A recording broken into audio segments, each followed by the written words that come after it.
Assalamualaikum warahmatullahi wabarakatuh. Di video kali ini saya akan melanjutkan cerita dari Meme Mayang. Cerita yang berjudul Tumbal Nyawos Dulur. Seperti apa kisah lanjutan ceritanya? Langsung saja dan selamat mendengarkan.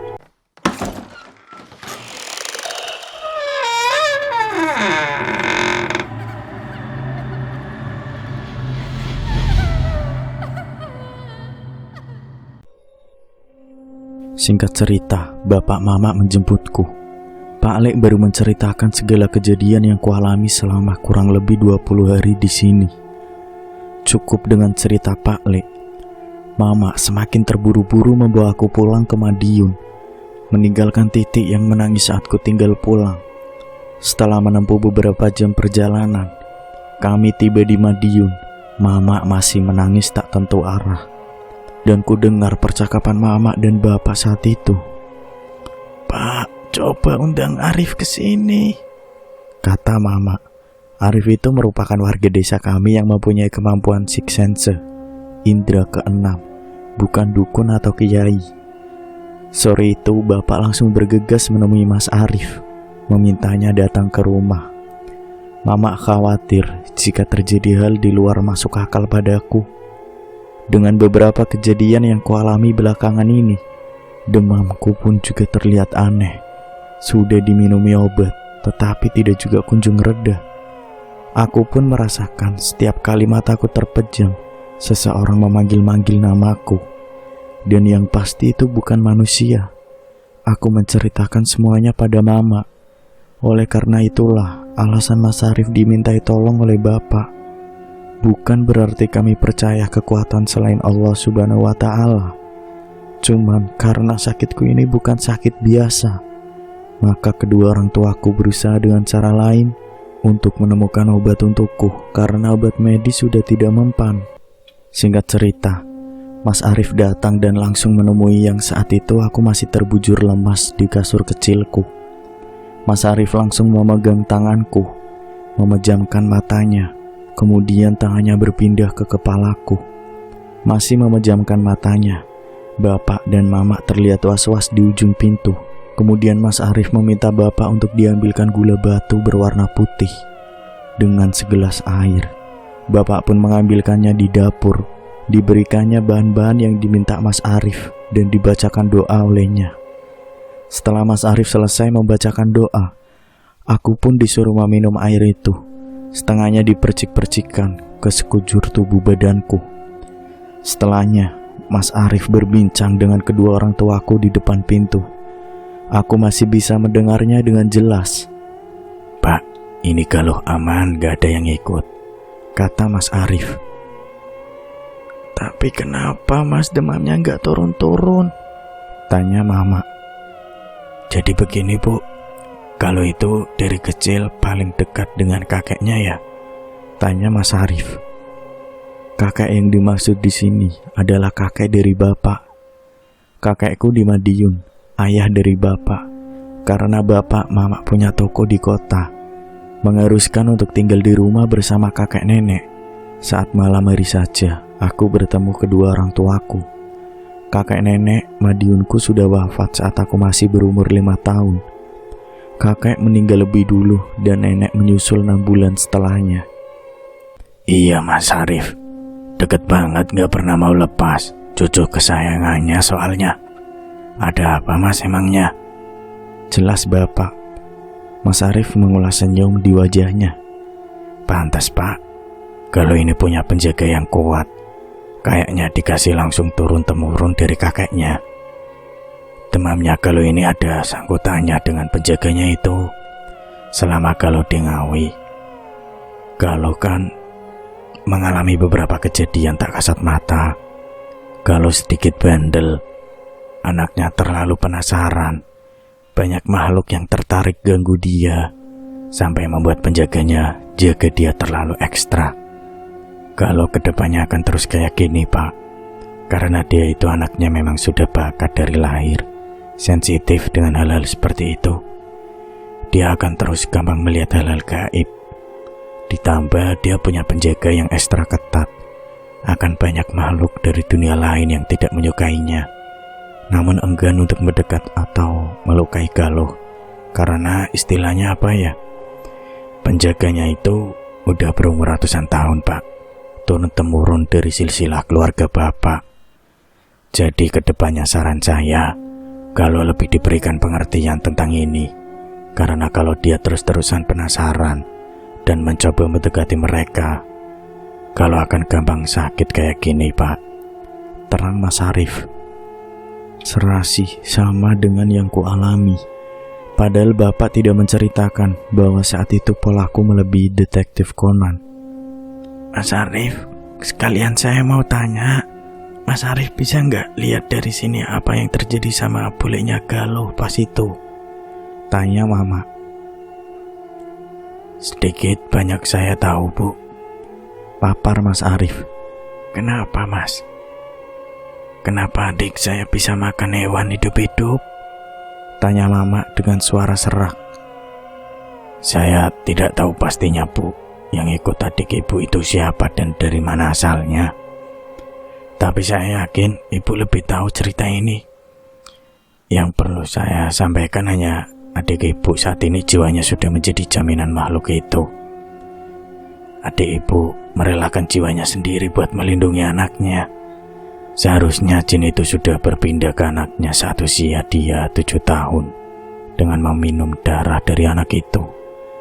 Namun saat kejadian itu, dimensi lain jiwa adik ibu memberontak. Dia melawan dengan sisa energi yang dia punya agar jin itu tidak membawa anaknya. Dan akhirnya jin itu kini memegangi kendali jiwa adik ibu. Maaf ibu, bisa saya katakan saat ini adik ibu seperti mayat hidup. Jiwanya sudah tidak ada lagi di sana. Sesekali dia sadar, tapi hampir 80% saat ini sudah tidak dia lagi. Untuk mengeluarkannya pun susah, Bu. Karena perjanjian ini sudah bukan lagi dengan arwah atau setan, tetapi sudah dengan jin hitam. Dan hanya taruhan nyawa, Bu, jalannya. Maaf jika saya berkata seperti ini. Satu-satunya cara agar adik ibu bisa bebas dengan melahirkan anak lagi. Sampai genap ia berusia 7 tahun dan anak itu akan menjadi tumbal. Dan sampai saat itu adik ibu baru bisa terbebas dari jin itu. Mama tidak bisa berkata apa-apa lagi. Tidak tega dirinya jika harus mengabari Pak Lek tentang apa yang Mas Arif katakan. Karena Mama tahu jauh di dalam sana Pak Lek sangat menyayangi Bule. Dia akan melakukan apapun demi Bule. Singkat cerita, aku menjalani kehidupanku di Madiun seperti biasa. Sekolah, bertemu teman-teman, manusia, juga bertemu mereka yang tak kasat mata. Sudah seminggu aku di Madiun. Kangen juga dengan Titi yang setiap hari menghabiskan waktunya denganku bermain sepuasnya. Mengalami hal aneh berdua. Sampai suatu hari aku merengek pada Bapak untuk diteleponkan Pak Lek. Aku ingin bicara dengan Titi. Bapak pun mengiyakan permintaanku, mengeluarkan HP-nya untuk menghubungi Pak Lek jam 7 malam. Halo, assalamualaikum. Gimana Yan kabarnya? Tanya Bapak. Waalaikumsalam. Alhamdulillah Mas sehat. Mas gimana? Tanya Pak Lek di seberang sana. Alhamdulillah. Sari gimana Yan? Ini Mas, ada kabar aneh lagi dari Sari baru kejadian kemarin malam. Jelas Pak Lek. Buru-buru aku mendekat memasang telingaku sebaik mungkin agar tidak terlewatkan satu kata pun kalimat Pak Lek. Innalillahi, kabar apa lagi? Rasa Bapak.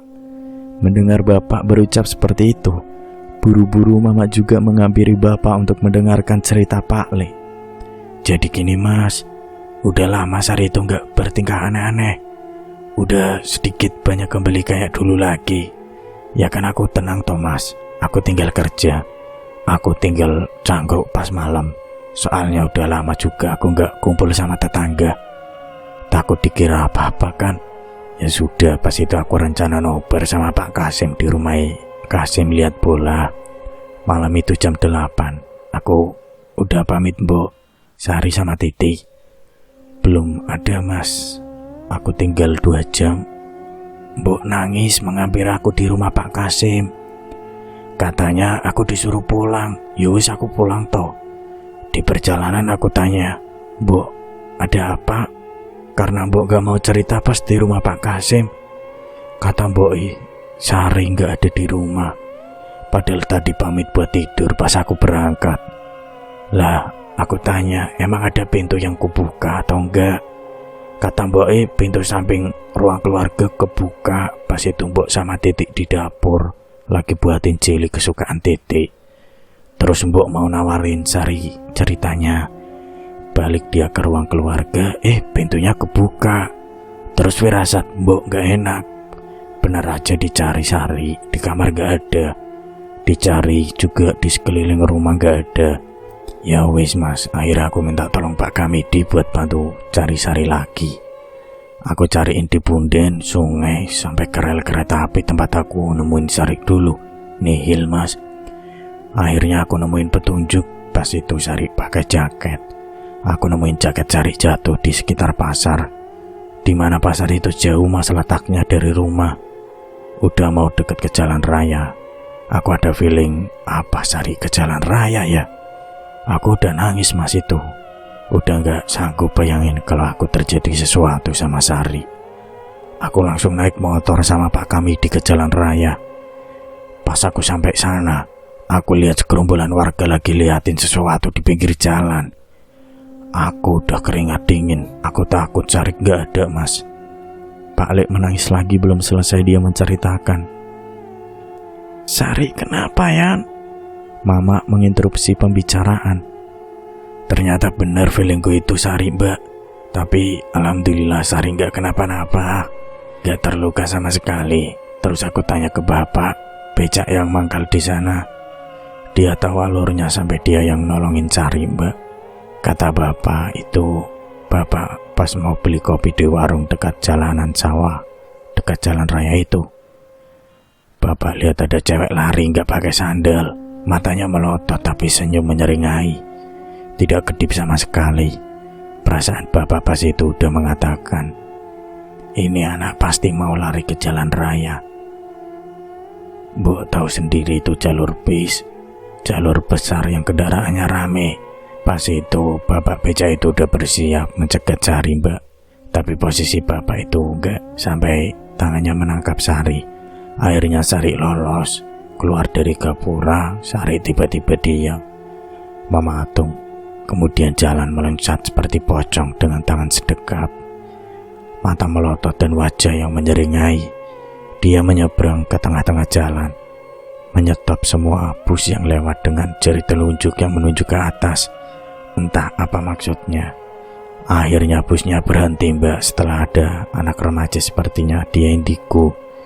Dia teriak-teriak untuk memberhentikan busnya pada sopir karena jika bus itu menabrak Sari, bukan Sari yang mati mbak, tapi seluruh penumpang bus itu yang akan kecelakaan. Innalillahi Sari, terus gimana Yan sekarang Sari? Baik-baik aja kan? Tanya mama, tangisnya pun pecah. Gak apa-apa pak, kemarin Pak Amsar kesini lagi buat ngobatin Sari lagi. Titik gimana? Tanya mama. Titik gak apa-apa mbak. Dia sekarang tinggal sama Mbak Yuku, kakak, karena di sana juga ada anaknya Mbak Yu. Jadi dia temen gak jauh kok. Titik juga biasanya kalau siang pulang sekolah kesini lihat ibunya. Jelas Pak Lek. Ya sudah kalau begitu Yan. Kalau ada apa-apa lagi tolong kabari ya Yan. Kata mama. Iya mbok pasti. Sejak saat itu, aku sedikit lega. Setidaknya Titik aman, setidaknya Titik pun punya teman. Setelah percakapan itu, setiap kali mama bertanya kabar bule, Pak Lek selalu menjawab masih sama, masih dengan gerakan sholat yang tidak sewajarnya itu. Dan setelah kejadian liburanku itu, mama, bapak tidak lagi membawaku ke Ngawi, bahkan saat lebaran. Karena mereka masih trauma sepertinya dengan apa yang kualami. Jadi lebih memilih untuk menjaga jarak dan bersilaturahmi melalui HP. 1-2 tahun berlalu, sampai akhirnya aku menginjak usiaku yang ke-10. Saat itu Titik juga berusia 10 tahun, lebih 1 bulan tepatnya. Telepon bapak berdering. Saat dibaca ternyata Pak Lek menelpon. Mas, assalamualaikum. Alhamdulillah mas. Suara Pak Lek terlihat senang. Ada apa, Yan? Bapak pun tertular senang. Sari hamil, Mas. Alhamdulillah udah jalan 4 bulan. Tapi aku baru tahu sekarang. Bapak langsung terpaku. Bukan tidak senang karena berita gembira ini. Tapi Bapak ingat apa yang dikatakan Arif 2 tahun yang lalu. Bapak masih ingat bagaimana jika bayi itu sampai berumur 7 tahun, bayi itu tidak akan selamat. Tapi tidak mungkin Bapak mengatakannya pada Pak Le. Tidak mungkin Bapak mematahkan rasa kegembira itu. Karena pikir Bapak masih ada kemungkinan beberapa tahun ke depan sebelum bayi itu berusia 7 tahun. Siapa tahu kami bisa menemukan jalan keluar yang terbaik untuk keduanya. Serakah memang. Itulah sifat dasar manusia yang ingin memberikan yang terbaik untuk seseorang yang mereka sayang. Alhamdulillah, Yan. Tapi kok bisa gak ketahuan padahal udah 4 bulan? Tanya Bapak berusaha sebisa mungkin tidak mengubah nada bicaranya. Iya, Mas, soalnya beberapa bulan ini Sari juga kumat lagi. Tapi aku sengaja memang tidak mengabari saudara karena masih di tahap gak terlalu ekstrim. Kumat gimana? Tanya Bapak penasaran. Sari itu sekarang sering kumat, Mas, jalan kayak kera. Sama kayak pas dia kumat di Punden itu. Bahkan 2 bulan lalu warga geger gara-gara malam jam 12 lihat Sari ada di atas genteng. Entah bagaimana cara dia naik sampai di atas sana. Gak ada yang tahu. Yang memergoki warga yang lagi pulang cangkruk. Kok di atas rumah ada orang tapi dia duduk sambil makan sesuatu, tapi dia tidak tahu kalau itu Sari. Akhirnya warga itu teriak-teriak, katanya demit gitu. Pas warga itu lari, katanya lihat Sari terjun dari atas genteng itu. Aku bangun dong lihat ada orang teriak-teriak. Buru-buru feelingku gak enak, Mas. Aku lihat ke halaman belakang. Di sana ada Sari lagi makan burung gagak. Burung gagak yang sering mengitari rumahku itu, Mas. Cepat-cepat aku bawa Sari masuk sebelum warga lain melihat dan menyadari itu Sari. Aku membacakan ayat suci dan langsung membersihkan badan Sari saat itu. Terus aku menemui warga yang udah kumpul di depan rumah. Aku mengelak kalau mereka salah lihat. Akhirnya warga bubar. Aneh kan, Mas? Kalau dihitung Sari pas kejadian itu dia udah ambil 2 bulan. Tapi bayinya gak apa-apa. Anakku kuat, Mas. Celoteh Pak Amin.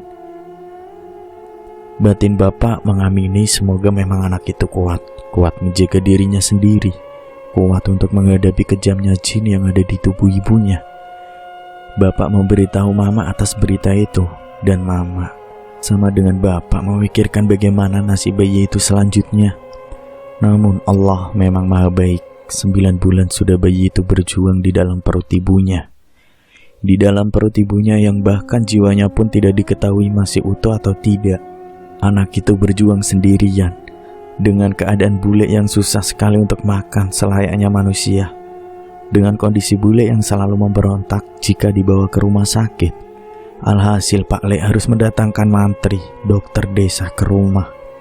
Sampai hari kelahiran itu tiba, Februari 2010. Anak perempuan cantik yang diberi nama Rani itu kini hadir melengkapi keluarga kami. Namun agaknya semesta terlalu banyak menguji keluarga kecil Pak Le. Dengan melahirkan Rani, diiringi kondisi bule yang semakin parah. Bule tidak mau makan selama 10 hari. Bule lemas dan selalu memuntahkan darah.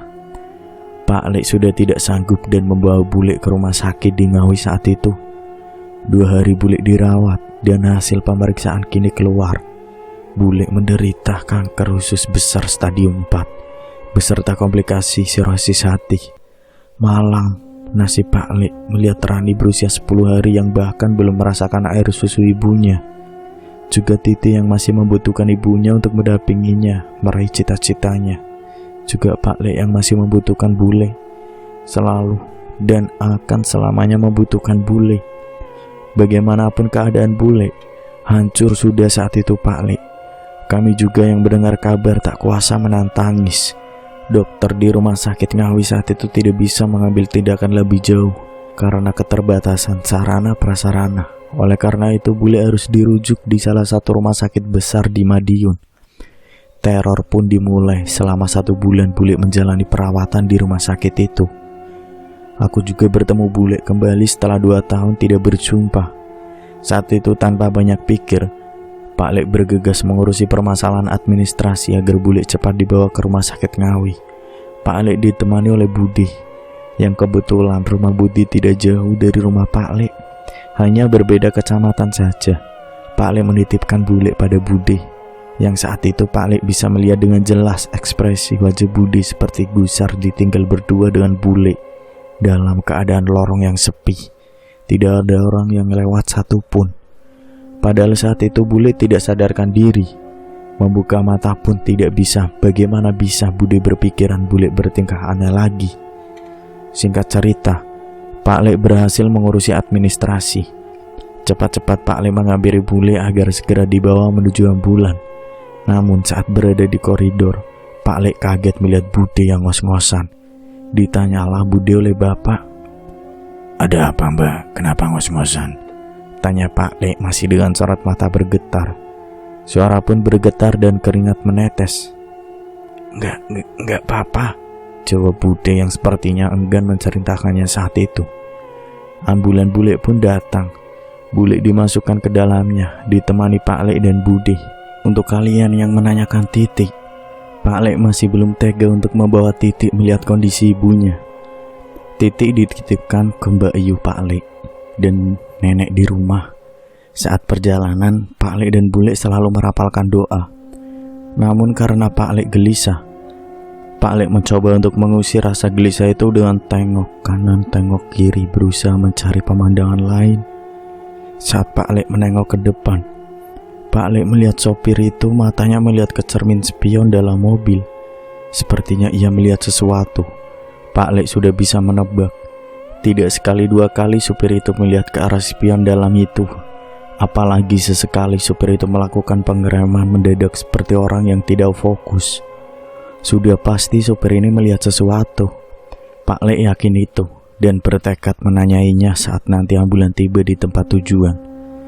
1 jam perjalanan, akhirnya tibalah mereka di salah satu rumah sakit besar di Madiun. Cepat-cepat Pak sopir itu membuka pintu belakang ambulan. Masih Pak Lek perhatikan mimik wajah supir itu seperti ngos-ngosan. Celingak-celinguk memeriksa keadaan sekitar mobil ambulan. Petugas kesehatan IGD saat itu buru-buru membawa masuk ke dalam, ditemani Budi. Lek, nggak masuk? Tanya Budi ke Pak Lek yang saat itu memilih tinggal sebentar di luar. Enggak mbak duluan saja, saya tinggal di sini bentar, nanti saya nyusul buat ngurus administrasinya langsung. Ini mbak, bawa aja rekam medisnya. Nanti kalau ditanyai dokter IGD mbak, berikan aja ini. Pak Lek menyerahkan stopma berisi rekam medis Bule kepada Budi. Ya sudah, jangan lama-lama ya, pesan Budi dan kemudian berlalu. Kini tinggallah Pak Lek dengan supir ambulan yang saat itu lebih memilih menenangkan dirinya dahulu dengan sebatang rokok sebelum kembali ke tempat kerjanya. Pak, tadi kenapa? Tanya Pak Lek. Saya minta maaf mas, saya nggak ada niatan buat tidak respect dengan istri mas, jawab supir itu. Beliau tahu sepertinya itu istri Pak Lek. Iya pak, santai aja nggak apa-apa. Tapi pak, saya nggak pernah bilang loh pak, kalau itu istri saya. Bapak tahu dari mana? Tanya Pak Lek mencecar. Supir itu menghentikan kegiatan menyesap rokoknya dan kembali menelan ludah seperti orang ketakutan. Saya tahu tadi di perjalanan mas, saya lihat ada orang lain duduk di samping kursi mas. Dia sama persis dengan makhluk mbak yang tidur itu. Saya kira itu arwah istri mas, jawab supir. Pak, istri saya masih hidup, jawab Pak Lek sekiranya tidak terima Pak sopir itu mengatakan arwah. Iya mas, saya tahu. Tapi saya nggak tahu harus nyebutnya apa.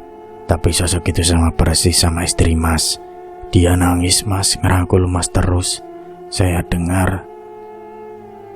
Aku titip anak-anak kita ya pak, Titik, Sari, dan Rani biar bisa jagain kamu, gantiin aku.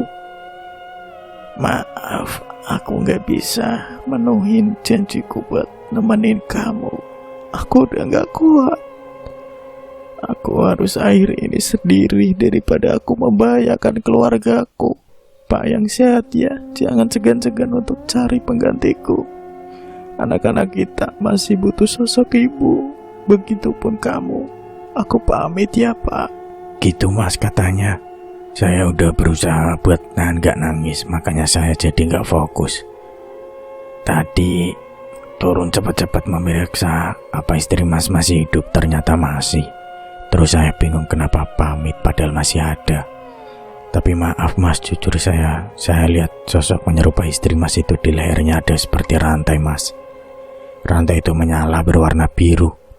Jawab Pak supir. Pak Lek hanya menangis. Tidak tahu harus mempercayainya atau tidak.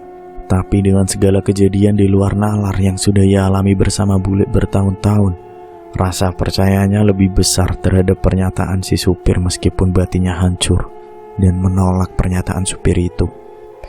Buru Pak Lek mengusap air mata yang terus mengenang itu. Ya sudah Pak, makasih ya sudah jujur dengan saya. Hati-hati di jalan Pak. Jawab Pak Lek menjabat tangan supir itu kemudian berlalu ke dalam untuk mengurusi bule. Singkat cerita, segala administrasi terpenuhi, namun bule masih harus menunggu di IGD untuk kamarnya. Sebagai informasi, bule adalah peserta BPJS kelas 3, di mana ia nantinya tidak mendapatkan kamarnya sendiri, namun kamar dengan bilik ditutup selambu sebagai pembatas. Singkat cerita, bule sudah sampai di kamar perawatan. Dipasanglah infus pengganti dan lain-lain oleh suster. Aku tidak bisa menyebutkan apa saja alat medis itu, karena keterbatasan sepengetahuan. Setelah semuanya rapi dan siap, Pak Lek pamit pada Bude untuk telepon bapak mama di luar. Saat itu Bude mengiyakan karena posisi di sebelah kamar bule ada pasien lain bersama keluarganya. Jadi Bude tidak sendirian. Pak Lek pun bergegas keluar untuk menghubungi bapak. Halo Mas, Assalamualaikum. Ini kami udah siap di rumah sakit 10, kata Pak Lek. Waalaikumsalam. Gimana Yan? Di mana posisimu? Kata bapak yang sembari menyiapkan segala peralatan yang diperlukan. Di samping bapak, ada mama yang menggandeng tanganku dengan cemas. Karena itu sudah malam. Tidak tega kedua orang tuaku jika harus meninggalkanku sendiri di jam 10 malam. Akhirnya aku diajak, dan aku kembali akan bertemu bule. Entah, aku tidak merasakan takut sama sekali. Aku hanya berharap bisa bertemu bule dan Titik. Meskipun saat itu Titik tidak ikut, tapi aku belum mengetahuinya. Ini Mas, di ruangan 10 kamar 10, nomor 10, jawab Pak Lek. Ya udah, bentar lagi aku ke sana, jawab bapak tergesa. Ini sudah mulai beralih ke sudut pandangku lagi ya, karena mulai dari sini aku akan terlibat secara langsung. Bapak mengendarai motor dengan cepat. Aku bertanya dalam perjalanan itu pada mama. Mama, bule nggak apa-apa? Nggak apa-apa, Nduk. Kamu tenang aja. Nanti di sana jangan nakal lagi. Kamu diem aja di samping mama ya. Jangan deket-deket bule dulu. Jelas mama mewanti-wantiku. Iya, jawabku. 15 menit berlalu. Tibalah kami di parkiran rumah sakit. Bergegas kami menemui Pak Lek yang saat itu berjanji untuk menjemput kami di depan gedung rumah sakit. Mas, Mbak, sapa Pak Lek sembari mengelus rambutku. Ayo Yan, cepetan, ajak mama. Karena jarak ruangan bule cukup jauh dari gedung utama rumah sakit itu, Pak Lek sempat bercakap dengan bapak mama tentang kejadian yang dialami olehnya di ambulan tadi. Aku mendengarnya dan kembali aku merasakan ada sesuatu yang salah. Posisi saat itu aku digandeng oleh mama. Di depan kami ada Pak Lek dan bapak. Kami melewati lorong rumah sakit yang di sebelahnya ada halaman seperti taman yang cukup luas. Di jam 10 malam tentu sudah gelap. Aku merasakan ada sesuatu yang salah di taman itu. Kemudian aku melihat ke taman. Ada orang berjubah berwarna hitam, memakai tongkat di depannya, sembari keris bercahaya biru terang terbang di samping orang itu. Sama persis dengan yang kulihat di rumah nenek saat itu. Aku memejamkan mata sembari terus berjalan dan membaca ayat suci yang ku bisa saat itu. Tidak menangis karena bagiku tidak seram, ada yang lebih seram. Sampailah kami di ruangan bule. Mama menangis di sana, Bude pun juga. Aku hanya melihat bule yang masih terbaring. Namun saat itu, posisi di atas kepala bule ada jendela yang cukup lebar. Aku melihat ke arah jendela itu. Kembali aku dapati sosok jubah hitam itu berdiri mengamati kami. Masih tidak kutangkap wajahnya seperti apa. Ia berdiri paling sekitaran 6 meter di luar kamar bule. Aku langsung membalikkan badanku, memeluk kaki bapak dan memejamkan mata. Ada 10 menit aku terdiam seperti itu, karena aku merasa semua orang sudah keluar dari kamar bule dan menyisakan bule sendirian di dalamnya. Aku kembali membalikkan badan menghadap ke kamar bule. Saat itu aku berinisiatif untuk melihat bule dari balik kelambu. Kusibaklah kelambu itu. Kembali aku melihat bule yang tidak sadarkan diri beberapa menit yang lalu kini kembali meringis, melotot sambil berkomat-kamit melihat ke arahku. Hal itu membuatku kaget. Ditambah ada hal lain yang semakin membuatku takut. Saat itu di sisi kanan dan kiri bule, aku melihat ada 2 pocong membungkuk, mendekatkan wajah mereka ke wajah bule. Kali itu aku sudah tidak bisa diam. Aku menangis tapi masih berusaha menahan agar tangisku tidak terlalu terdengar. Bapak, aku mau pulang. Galuh mau pulang, kataku masih memeluk kaki bapak. Duh, kenapa? Kata Budi menjadi orang pertama yang menyadari aku menangis saat itu. Semua orang setelahnya menduduk dan menanyakan hal yang sama padaku. Aku kecil sudah mengerti salah satu etika bahwa jangan sekali-kali membicarakan hal gaib yang kita lihat di tempat yang sama saat kita melihatnya. Karena menurut bapak hal itu bisa mengundang yang lainnya untuk datang. Karena sejatinya mereka itu makhluk yang suka eksis, ingin sekali menampakkan dirinya dan membuktikan eksistensinya. Apalagi dengan orang yang sensitif pada mereka. Aku contohnya. Bapak langsung mengerti agaknya dan menggendongku, lalu berkata ke semua orang yang ada di sana. Gak apa-apa mbak, kalau memang kadang sensitif anaknya, apalagi ini kan rumah sakit, kata bapak. Semuanya kaget, termasuk salah satu penunggu pasien samping kamar bule melihatku. Karena melihat keadaanku yang semakin kacau, bapak dan mama pamit pulang untuk besoknya kembali menjenguk bule lagi.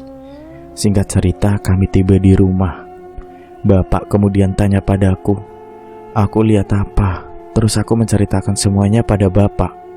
Mama tercengang. Sepertinya kaget aku melihat sosok berjubah dan 2 pocong tadi. Aku yakin mama tahu mereka siapa, karena ekspresi mama yang saat itu seperti orang yang ketakutan, tapi tidak bisa memberitahuku apa yang terjadi. Ya Allah, tuh mama gak nyangka imbasnya ke kamu jadi kayak gini, kata mama. Imbas katanya. Udah mak, bukannya imbasnya. Kan kamu dengar sendiri kata Arif, kalau itu gak apa-apa. Emang udah dari sananya dia kayak gini, bukan karena kamu. Tenang bapak. Tapi lihat pak, kalau jadi sering bentrokan sama Simba, sama cincin Simba juga. Masih dengan menangis. Simba, yang mana dia? Yang masuk ke bule? Sosok pocong atau justru orang berjubah itu? Mak, jujur aja aku pun tadi juga lihat sama kayak yang dilihat Galuh. Jadi ini gak ada hubungannya sama Galuh, karena aku sendiri lihat, bukan dia aja. Aku lihat memang ada orang berjubah hitam di luar jendela. Aku juga lihat ada 2 pocong yang mendampingi Sari, tapi posisi saat itu pocong itu enggak nunduk ke Sari. Yang aku lihat pocong itu sujud ke orang jubah hitam itu. Jelas bapak. Sepertinya masih ada yang kelupaan dari kalimat bapak. Bapak tahu ada keris biru enggak? Tanyaku. Keris? Bapak menjawab. Kamu tahu nak ada keris di mana? Tanya mama seraya memegang pundakku. Ada mak di samping orang itu, jelasku. Kenapa ya mereka kaget? Kenapa ya bapak bisa lihat yang aku lihat kecuali keris itu? Cepat-cepat bapak menelpon nenek dengan menghubungi Mbak Yu Pak Lek yang saat itu ada di Ngawi. Assalamualaikum Nan, tolong kasih HP-nya ke Mbok sebentar, kata mama. Waalaikumsalam Duk, gimana Sari Duk? Suara nenek di seberang sana. Mbok, ini aku ada kabar. Mbok masih ingat keris yang dulu pernah Mbok lihat pas kakek meninggal? Yang waktu jasad kakek ditemuin gak ada tapi adanya keris. Keris yang pernah Mbok simpan tapi tiba-tiba hilang. Mbok ingat? Tanya mama mencecar. Iya Nduk, Mbok ingat. Keris yang hilang dulu, katanya itu punya kakekmu. Kenapa Nduk? Jawab nenek. Kalau tahu Mbok kerisnya ada di mana? Jawab mama seperti orang ketakutan. Di mana Nduk? Kalau sama bapaknya lihat ada orang berjubah hitam yang ikuti Sari sampai ke sini, tapi bapaknya nggak lihat ada keris. Kalau yang lihat kerisnya ada di samping orang itu. Jawab mama. Ini gimana Mbok? Tambah mama semakin keras tangisannya. Itu kakekmu Nduk. Udah saatnya kakekmu jemput adikmu. Kita pasrahin aja Nduk semua ke Allah. Mbok udah ikhlas Nduk. Suara nenek juga terdengar sesenggukan. Apa sih maksudnya? Apa arti omongan orang dewasa itu? Mak, kenapa? Bulik Sari kenapa? Tanyaku dengan suara lemas tanpa jawaban mama. Bapak pun kini diam. Singkat cerita, sudah berhari-hari Bulik berada di rumah sakit. Bapak mama juga berhari-hari bergantian menjenguk. Semuanya normal. Bulik Sari juga sudah sadarkan diri. Meskipun kini rambutnya mulai rontok dan berujung botak, masih kurus, masih juga tidak mau bicara. Itu kabar dari kedua orang tuaku. Karena sejak hari pertama itu, aku belum lagi diajak ke rumah sakit menjenguk Bulik. Cuman kata bapak, ruangan Bulik Sari sangat panas. Padahal di balik sebelahnya tempat orang kurang darah itu dingin. Sebagian orang awam seperti Pak Lek dan Budi mungkin mengiranya itu pengaruh cuaca. Atau mungkin kebetulan bilik kamar Bulik langsung terkena terik matahari dari luar. Padahal penyebab panasnya suasana itu karena menurut bapak yang menjenguk, Bulik itu tidak hanya manusia saja. Setiap bapak bergantian menjaga Bulik, selalu ada mereka yang menghampiri. Mulai dari dua pocong itu, kera berwarna putih, atau bahkan anak-anak kecil seperti tuyul, namun berkulit keriput berwajah tua, yang selalu datang membawa rombongannya. Seminggu sudah Bulik dirawat, Bulik menjalani kemoterapi untuk pertama kali. Saat itu kanker sudah di stadium 4. Sudah menyebar sampai ke organ lain seperti hati dan lambung, sehingga tidak memungkinkan operasi dilakukan karena justru Bulik bisa saja tidak bertahan di meja operasi. Oleh karenanya dokter hanya bisa memberikan obat-obatan dan kemoterapi untuk memperpanjang usia Bulik, bukan menyembuhkan. Karena memang sudah sangat sulit saat itu untuk sel kanker dihilangkan setelah menyebar kemana-mana. Posisi Bulik sudah tidak bisa duduk, apalagi berdiri. Setelah setiap minggu Bulik menjalani kemoterapi, kini Titik dan Rani untuk pertama kalinya datang ke Madiun. Rencananya mau lihat Bulik. Bersama Mbah dan Mbak Yu Pak Lek menyewa mobil.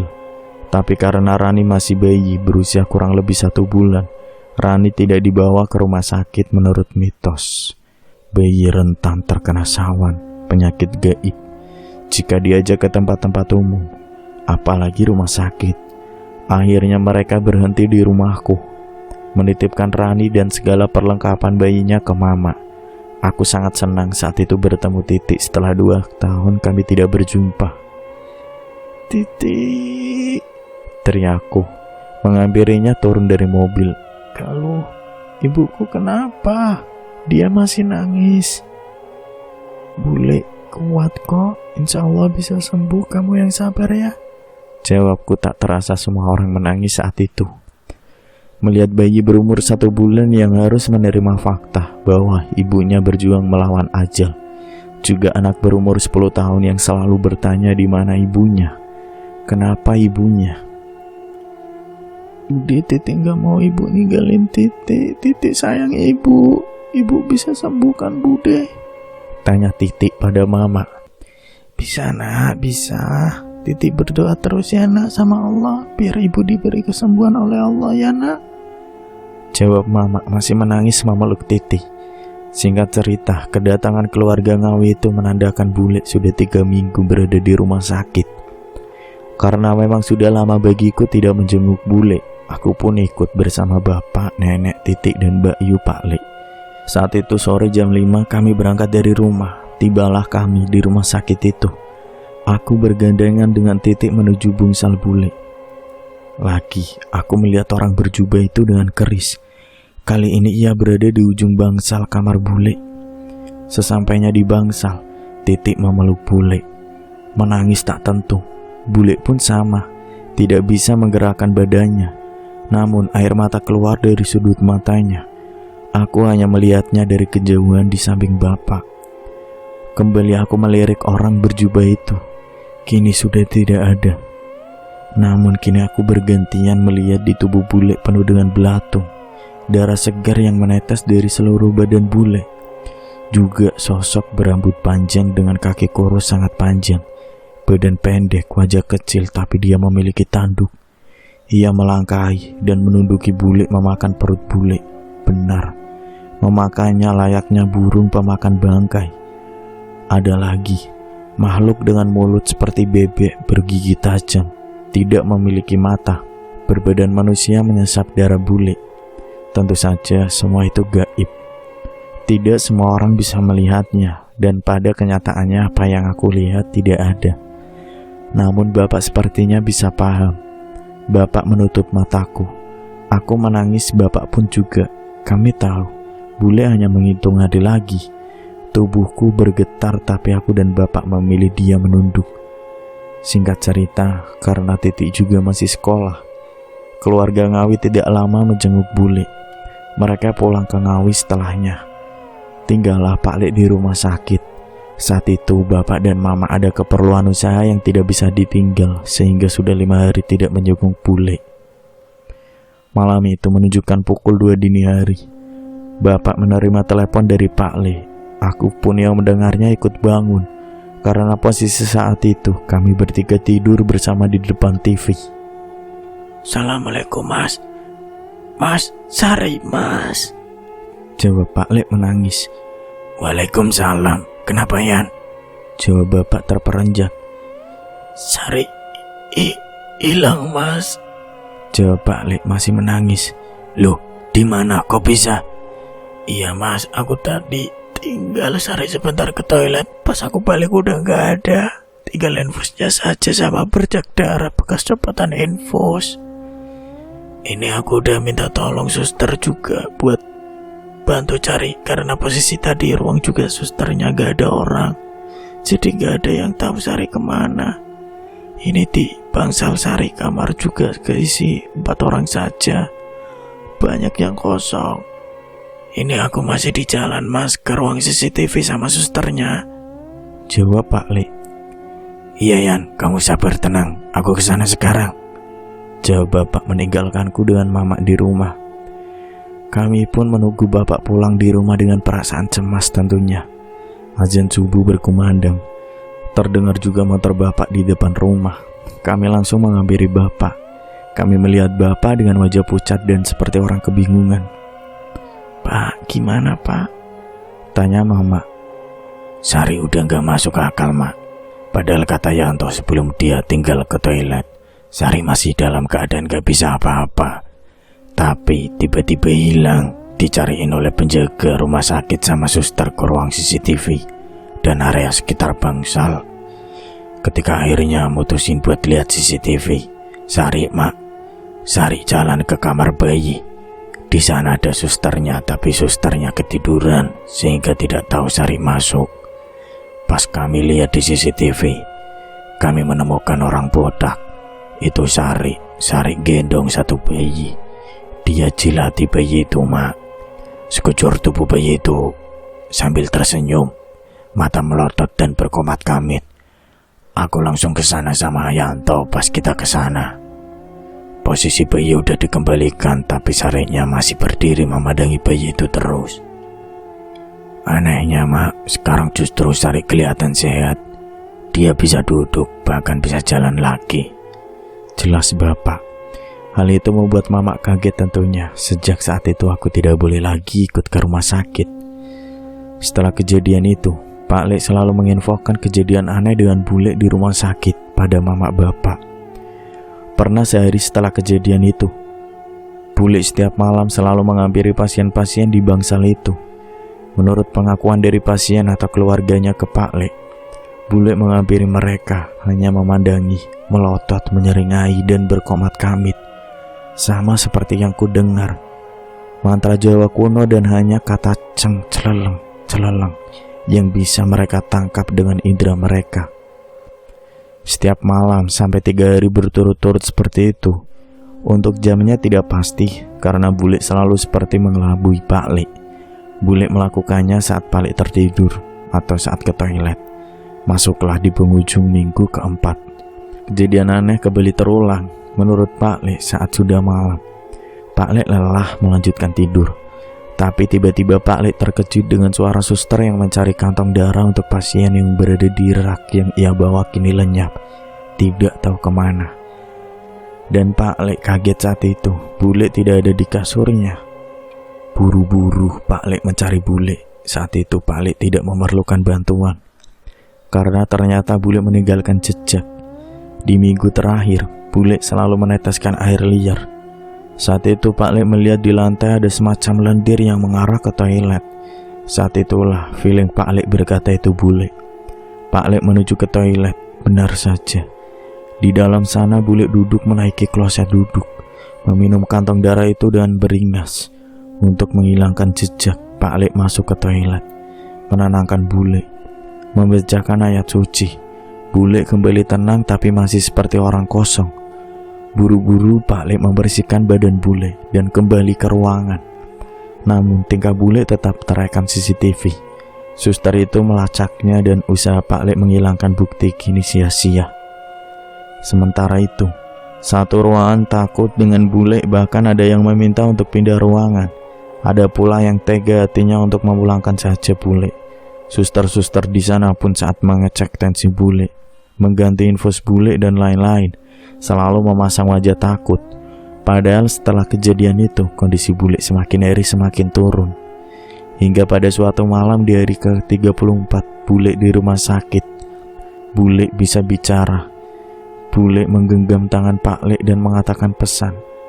"Pak," kata bule mendengar istri tercintanya berbicara setelah sekian lama. Pak Lek pun senang sampai tidak terasa meneteskan air matanya. "Iya Bu, ada apa Bu? Bilang aja kau mau apa?" Sahut Pak Lek. "Pak, aku mau pulang aja. Aku bakal sehat selalu ketemu Titi sama Rani." Bule terbata-bata karena permintaan bule dan kondisi rumah sakit saat itu seperti mengenak tarikan bule setelah kejadian kantong darah itu. Keesokan harinya Pak Lek pun memantapkan hatinya untuk mencabut rawat inap bule, kembali ke rumah mereka menggunakan ambulan rumah sakit. Karena dikabari oleh Pak Lek bahwa bule meminta pulang. Siang itu perasaan bapak dan mama tidak enak, seakan-akan itu adalah hari terakhir bule.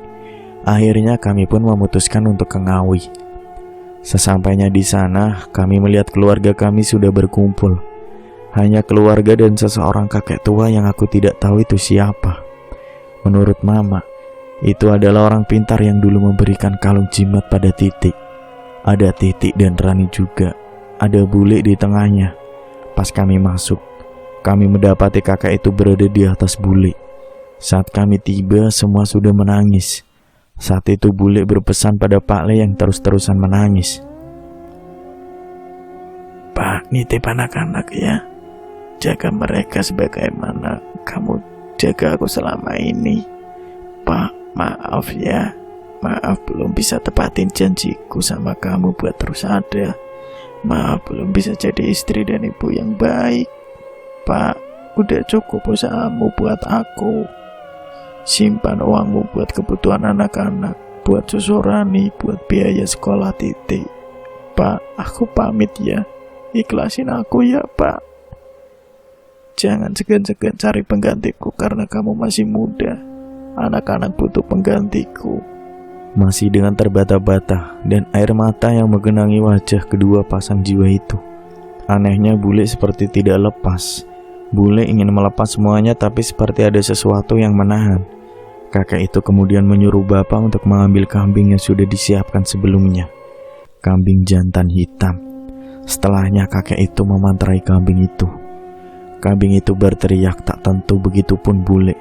Sampai pada akhirnya kakek itu menebas kepala kambing itu. Aneh tapi nyata. Kambing itu mengeluarkan darah berwarna hitam pekat.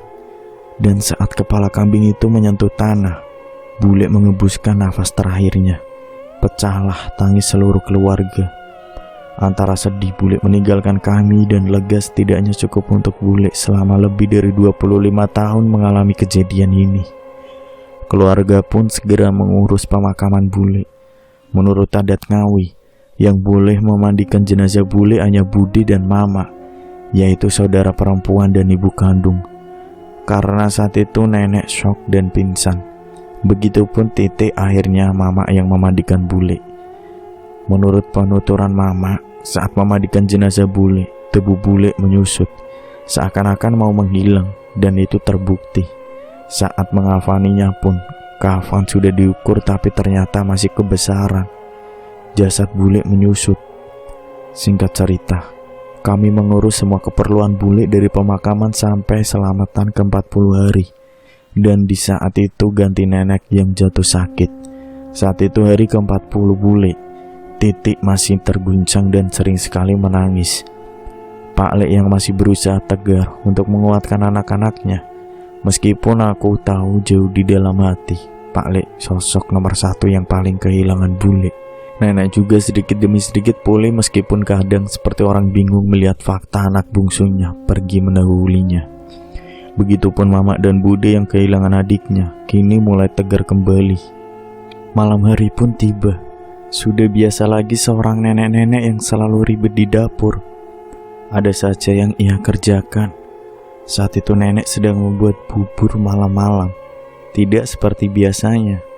Saat itu kami menginap di rumah nenek, berkumpul satu keluarga besar.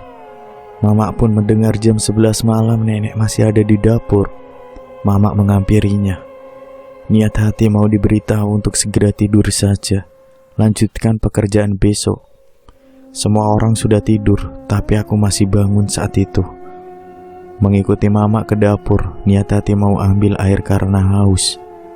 Namun betapa kagetnya aku dan Mama ketika melihat nenek malam-malam membuka pintu belakang dapur. Terjatuh duduk dengan menunjuk ke arah luar. Sambil menangis syok, cepat-cepat Mama dan aku menghampiri nenek. Apa yang kami lihat? Kami bertiga melihat ada segerombolan orang berjubah warna hitam membawa keranda dari bambu yang tidak tertutup kain. Di dalamnya ada jasad yang terbungkus kain kafan. Setiap orang berjubah itu memiliki kerah berwarna merah menyala yang duduk di pundak mereka.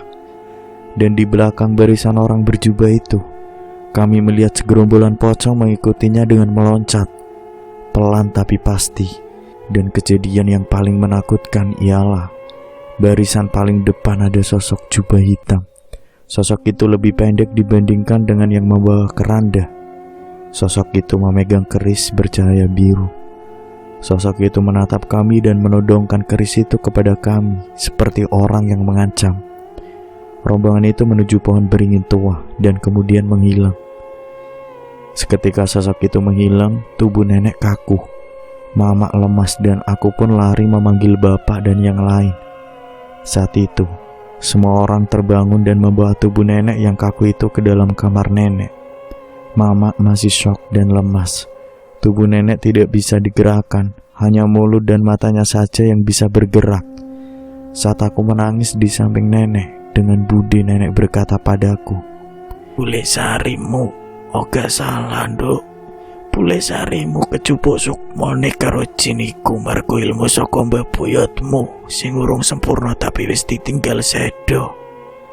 Sambil terus menangis, yang artinya bule sariku gak salah. Bule diambil jiwanya oleh jin itu karena ilmu dari mbah buyutku yang belum sempurna tapi sudah ditinggal mati oleh pemiliknya. Yang berarti ilmu itu kini mencari pemilik baru. Nafas nenek semakin berat karena nenek juga punya riwayat darah tinggi. Jatuh dalam keadaan shock apalagi dengan usia renta memang sangat berpotensi sekali. Malam tepat hari ke-40, bule nenek mengebuskan nafas terakhirnya. Tahun 2010 kami harus kehilangan 2 anggota keluarga kesayangan kami, bule dan nenek kami. Singkat cerita, masih sama. Kami mengurusi pemakaman nenek.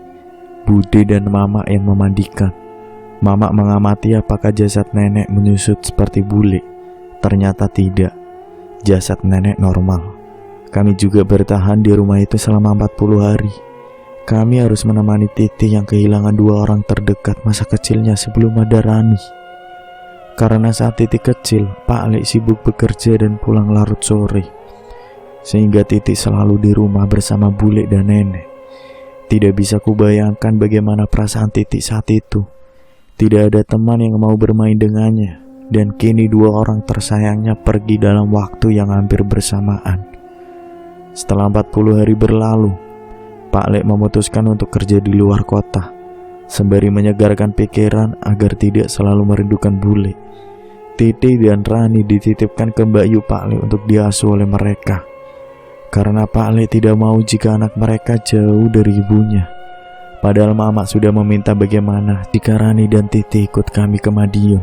Tapi Pak Lek menolak dengan alasan agar saat Pak Lek bekerja di luar kota, masih ada Titi untuk berkunjung setiap hari ke makam bule dan nenek untuk membersihkan makamnya dan memberikan bunga anyalir kuning di atas makam bule, menggantinya dengan rutin apabila bunga kesukaan bule itu kering. Kami pun menyerah karena bagaimanapun Pak Lek lah yang berhak atas hak asuh Rani dan Titi saat itu. Setelahnya rumah nenek itu kosong. Sesekali Titik dan Mbak Yu Pak Lek berkunjung untuk sekedar menyapu dan menghidupkan lampu. 7 tahun berlalu dan Mama masih bungkam tentang bagaimana cerita bule. Sampai saat itu aku mendesak Mama untuk bercerita sebenarnya ada apa di balik semua ini. Mama pun menyerah dan menceritakannya padaku secara detail terkait benang merah kisah ini. Menurut Mama diberi informasi oleh nenek. Tragedi ini berawal dari berpuluh-puluh tahun yang lalu, di mana rumah itu adalah rumah buyutku. Di dalamnya ada buyut, kakek, nenek, bude yang berumur 14 tahun, Mama yang berumur 11 tahun, dan bule yang berumur 9 tahun. Saat itu buyut memang terkenal sebagai orang yang nakal, hobi bermain judi, dan orang temperamen. Sampai pada saat itu buyut kalah bermain judi dan memiliki hutang yang sangat banyak. Buyut ini adalah ayah kandung dari kakek.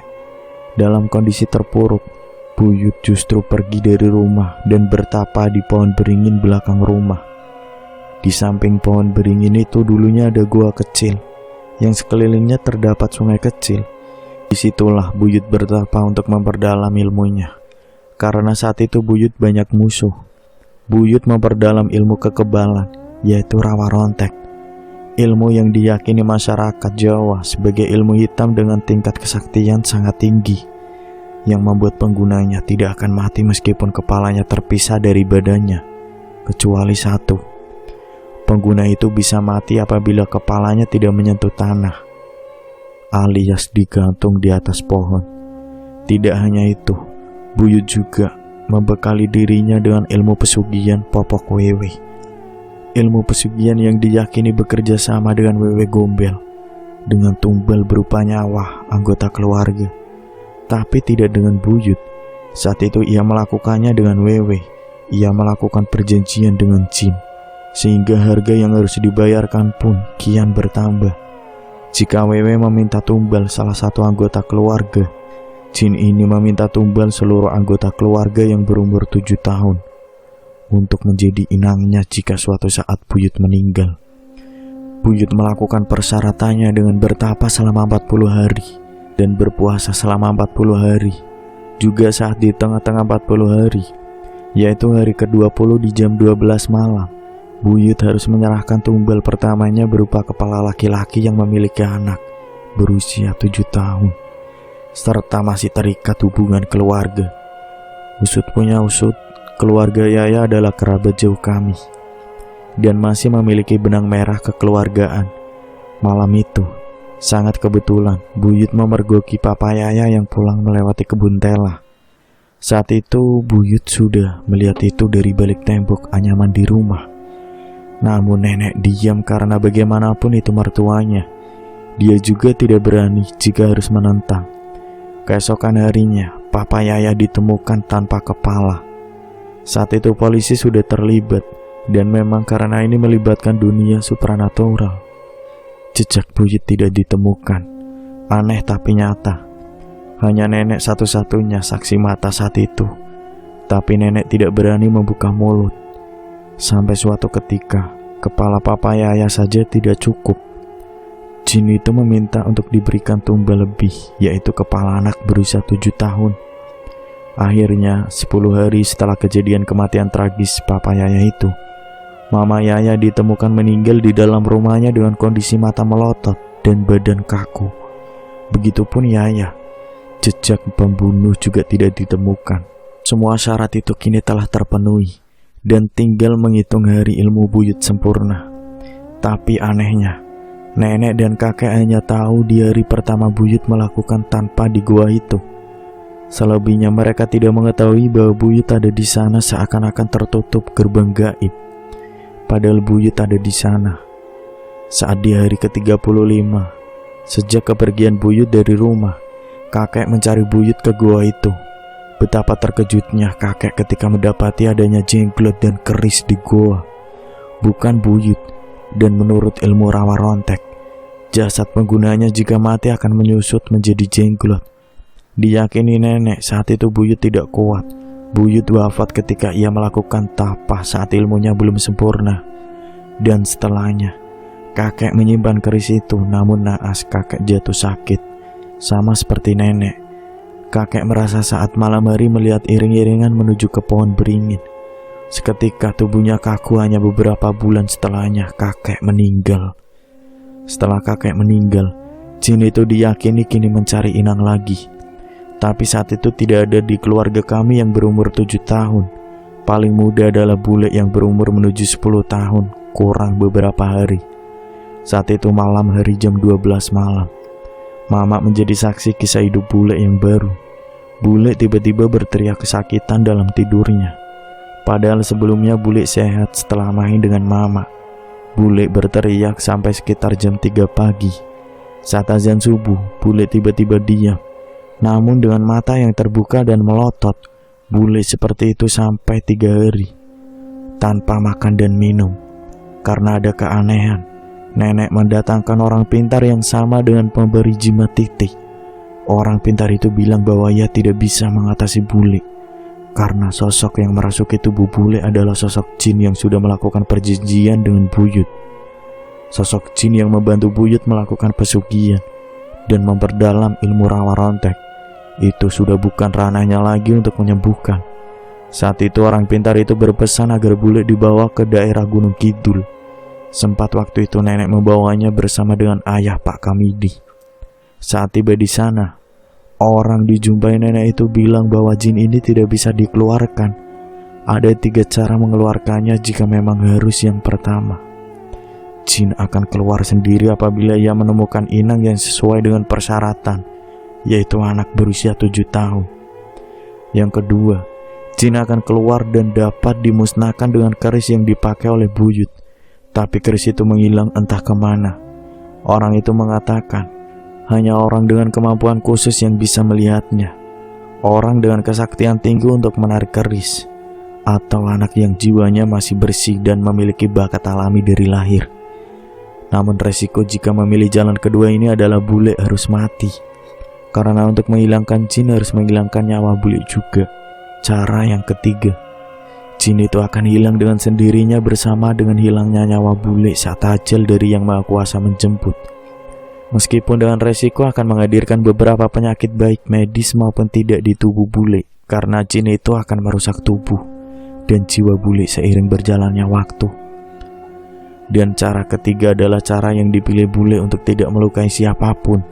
Dan dengan cara itulah ia bisa melihat keluarganya lebih lama meskipun harus menderita sakit sepanjang hidupnya. Sejak saat itu bule tidak pernah mau makan selain daging setengah matang dan apel merah. Hanya itu makanan bule.